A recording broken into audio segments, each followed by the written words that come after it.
From the Ministry of the Presidency in Georgetown, this is This Week with the President.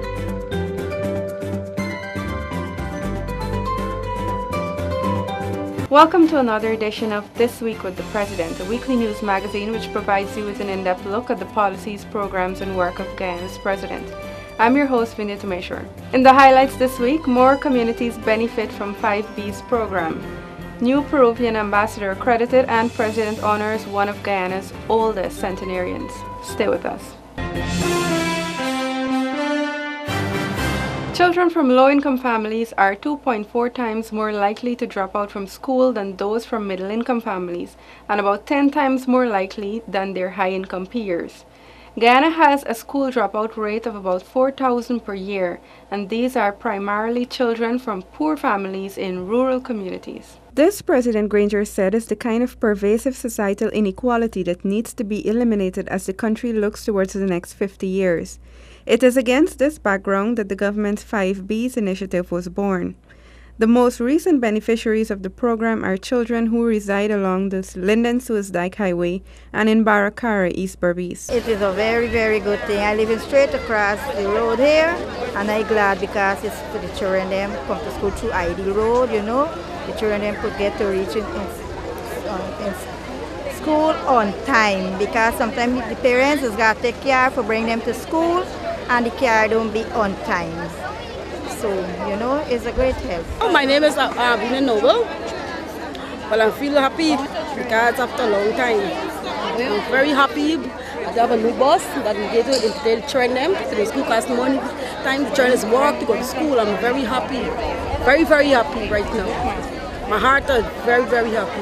Berbice businessman Mr. Peter Lewis donated a 72-seater bus which will cater for children from as far as Madawini in Yarrow Cabra.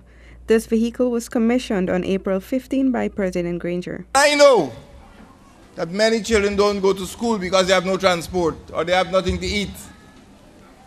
I've been in every single region of this country, and the idea for this school bus came from students like you, students in West Coast Berbice, students in Pomeroon River, many of whom don't go to school when the day comes simply because they can't afford the transportation.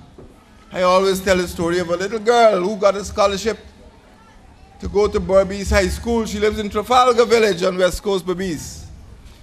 $5,000 a week her parents have to pay to get her from Trafalgar Village to New Amsterdam. That can't be fair. That could never be fair. I know in the Pomeroon River, a father who actually left his farm to go into the gold fields to work for money to keep his children in school. That can't be fair. He abandoned his farm because he loved his children so much. But now we've been able to put a bus in West Coast Berbice. We've been able to put a boat in the Pomeroon River. We've been able to put bicycles on the Quarantine Coast. And in so doing, we must thank our donors, because this didn't come from government funds. It came from people like Mr. Peter Lewis. Since the launch of the program last year, it has touched communities in all 10 administrative regions in Guyana and is seen as the ideal public-private partnership. Access to education is a necessary imperative for the development of Guyana. It is important for me to highlight that we cannot allow or accept simple means such as lack of proper transportation to impede our young, curious, and potential innovative minds from attending school. This is the 7th bus that has been commissioned under the program.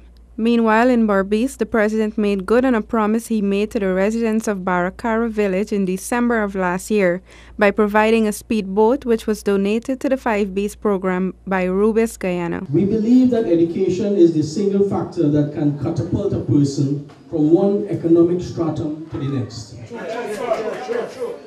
It has the power to significantly assist a country in re-engineering its economic fortune and global positioning. It is from this backdrop we embrace the initiative. The president said that for a small community such as Baracara to develop, the focus on education must be unwavering. And I believe that education will be the way forward for Barakarians. I believe that if we have every child going to school, if we keep every child in school, if we make children want to go to school and stay in school and get qualified, they'll be able to turn this community around. So my commitment, and the commitment of Rubis and the other donors who've helped in this program over the last 10 months, is to ensure that every child stays in school. As you know very well, in this country, every year 4,000 children drop out of school. Many of them because they don't have transport. They can't afford the transport. The 5Bs program is just one of many interventions that the government is implementing to reduce the alarmingly high school dropout rate and improving academic performance. I want you to feel that the changes which are taking place in this country have not passed Baracara by. That is empowerment. The boat is very important. And that boat will unlock the key to development. First, through education. Second, through employment. Third, through enterprise. And fourth, through empowerment.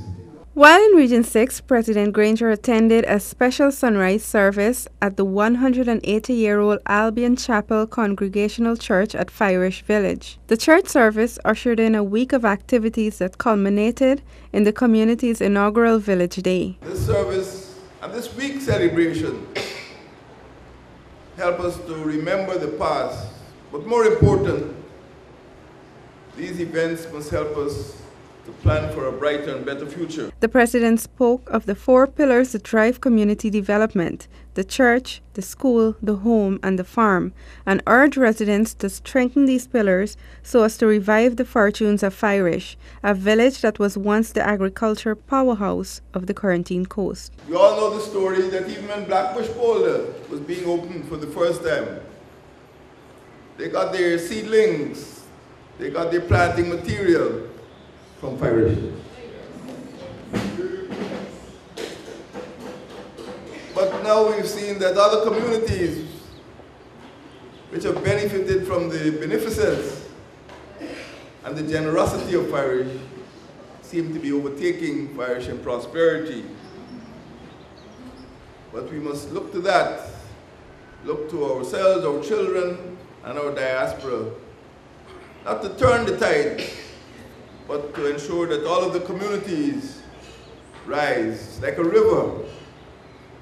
If the river is full, all of the boats will rise together. You don't have to have higher and lower. You don't have to have richer and poorer. We can all do better together. The president also attended the Rose Hall Town Youth and Sports Club 26th Annual Award and Prize Giving Ceremony, where a number of cricketers, teachers, police officers, and corporate sponsors were recognized for their contributions over the past year. The club every year undertakes a total of 300 activities programs under numerous sub-headings including sports, culture, education, charity, anti-drugs, anti-suicide, anti-crime, youth development, community development, awards, honors, religion, youth employment, among others. The management of the Rosalta Youth and Sports Club would like to reassure the general public that we cherish our title as Guyana's best a great deal, and we intend to uphold the high tradition we have set ourselves. Our club is fully committed to the development of Guyana, and under the leadership of our patron, we will work hard every single day to make a positive difference in the lives of those less fortunate than us. President Granger reiterated a call for the Rose Hall Town Youth and Sports Club to be replicated in other regions of Guyana. Coming out of the colonial setting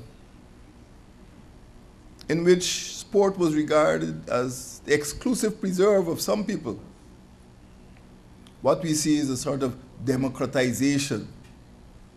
And I would like to see not only Rose Hall Town having a youth and sports club, but Mabaruma Town and Bartika Town and Lethem Town. During the ceremony, the 2 female cricketers, Miss Shemaine Campbell and Miss Tremaine Smart, who recently returned home after winning the ICC T20 tournament in India, were honored by the club. The club was established in 1980. The services it has provided for youths, the elderly, and less fortunate has resulted in it receiving numerous prestigious awards from the Commonwealth, the International Olympics Committee, and various local organizations. In February, President Granger presented the club with the National Award, the Medal of Service. Guyana's 45-year-old cordial relations with the Republic of Peru was further strengthened this week with the accreditation of a new diplomatic envoy who expressed his country's willingness to cooperate with Guyana in the areas of security and defense. Ambassador Mario Lopez Chavarri presented his letters of credence to President Granger in a demonstration of Peru's commitment to strengthen bilateral relations and economic cooperation with Guyana. The Cooperative Republic of Guyana in this regard supports the development of productive partnerships between our two republics, especially in the areas of fishing, mining, and agriculture. Your Excellency, our two republics are committed to regional cooperation as a means of achieving higher standards of living for our peoples. Both countries share common interests which provide a solid foundation for improved relations at the bilateral, regional, and international levels. We share an interest in the values of democracy, of peace, of respect for human rights, of sustainable development, of the eradication of poverty, and the peaceful settlement of disputes. Guyana, like Peru, places great confidence in the rule of international law, and particularly the role of international juridical bodies, such as the International Court of Justice, to definitively settle territorial controversies. Peru has had territorial disputes with Chile and Ecuador, as Guyana has with neighbors Venezuela and Suriname. In this regard, both countries can benefit from each other by taking a united stance in the international arena to ensure that sovereignty of countries are safeguarded. President Granger during the week signed a book of condolence for Chile's former president, His Excellency Patricio Azúcar. The book was opened at the Embassy of the Republic of Chile in Brummel Place, Stabroek. It's an honor to come to pay tribute to a great statesman, a great leader of the South American continent. Thank you, sir. It's an honor to have you in Chilean territory here in Guyana. It's an honor to have your presence here in terms that you trusted, as President Elwin did, a vision and a dream for your nation, as President Elwin had for our nation in transition for democracy, and to bring about the progress to all the people of Chile, as well your endeavors to bring about all the progress to the people of Guyana. Earlier this week, the president was among the first in Guyana to have samples taken for the conduct of an ancestry deoxyribonucleic acid, or DNA test. The test is being launched for the first time in the country by Eureka Medical Laboratory. The president met with the mayor of Bartica, Mr. Gifford Marshall, who announced May 7th as the new date for the Bartica Township celebrations. He also met with representatives from the Bihari Group of Companies, Brazilian Cardinal Claudio Hums, and head of the Roman Catholic Diocese of Georgetown, Bishop Francis Allen. Though some of her faculties may be fading, soon-to-be 105-year-old Olive Blackmore is an avid reader of the daily newspapers and had often expressed her wishes of meeting with President Granger. As such, her family reached out to the Ministry of the Presidency to facilitate a meeting with the head of state for this milestone occasion. There are so many similarities between her and my own mother. My mother was born in Charlestown, and she had 8 children. Of course, I'm number 7. And I have 5 brothers and 5 sisters and 2 brothers. So there were 8 of us. And had my mother been alive today, she would have been 111. But of course, she's not alive. But I just hope that Mrs. Blackmore could live comfortably for the rest of her days and would be happy and her health would hold up. So it's good to be here on behalf of the government of Guyana to honor a citizen who was born when people didn't even have watches or radios. Or cell phones. Or cell phones. Or even telephones. Because sometimes in the village, you know, there were no phones. You know, people would have to go somewhere to get a trunk call. Yes. Or to send a cablegram or something like that. But many people living today don't know what Guyana was like in those days. That's why we have these clocks at Stabrook and Border, because people don't have watches. You have to depend on public clocks to know the time. Now they have watches, we're always late. But it's good to be here to share these few moments, precious moments with one of our senior citizens, and to convey our best wishes to her and her family who have sustained her, you know, in a home where she can rely on the friendship and the comradeship and the solidarity and the fellowship of the church and her relatives. Mrs. Blackmore was born on May 23, 1911 in Charlestown, and is the mother of 10 children, 8 of whom are alive. She's also a devout Catholic who still recites the Holy Rosary every morning. That brings us to the end of the program. Thank you for joining me. For regular updates on the Ministry of the Presidency, go to our website www.motp.gov.ui. Like our Facebook page, Ministry of the Presidency, and follow us on Twitter and Instagram at MOTP Guyana. Do have a safe and productive rest of the week. Goodbye.